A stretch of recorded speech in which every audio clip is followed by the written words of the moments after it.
10,000 foot উপরে পরপর 45 বার ডিগবাজি, বিশ্ব রেকর্ড গড়লেন পিতা পুত্র। বিমান নয়, যেন বাচ্চা ছেলের হাতের মোয়া, বনবন করে ঘোরালেই হলো। বিমানকে নিয়ে মাঝ আকাশে টানা 45 বার ডিগবাজি খেলেন পিতা পুত্র। এই কীর্তি তাদের এনে দিল বিশ্ব রেকর্ডও। গিনেস ওয়ার্ল্ড রেকর্ডসের নাম উঠল দুজনেরই। 20 বছরের পুরনো রেকর্ডস ভাঙতে বাবা ও ছেলে আকাশে 10,000 ফুট ওপরে উড়েছিলেন। সংবাদ মাধ্যমের প্রতিবেদন অনুসারে দক্ষিণ অস্ট্রেলিয়ার বাসিন্দা ডেভিড স্কাচিংস এবং তার পুত্র ম্যাক্স 2 চালক বিশিষ্ট একটি গ্লাইডার উড়িয়ে পরপর 45 বার আকাশে ডিগবাজি খান।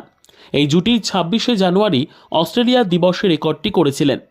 সম্প্রতি সেটি মান্যতা পায় গিনেসের। গ্লাইডার নিয়ে 24টি ডিগবাজি খাওয়ার বিশ্ব রেকর্ড ভেঙে দেন তারা। 14 বছর বয়স থেকেই গ্লাইডার ওড়াতে শুরু করেছিলেন ডেভিড।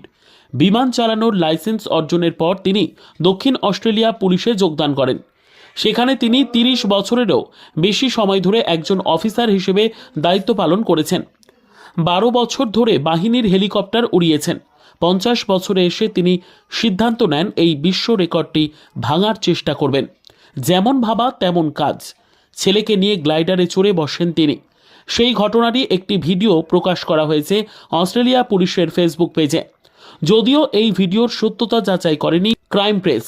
এই রেকর্ডটি গড়তে পেরে তিনি বেশ খুশি।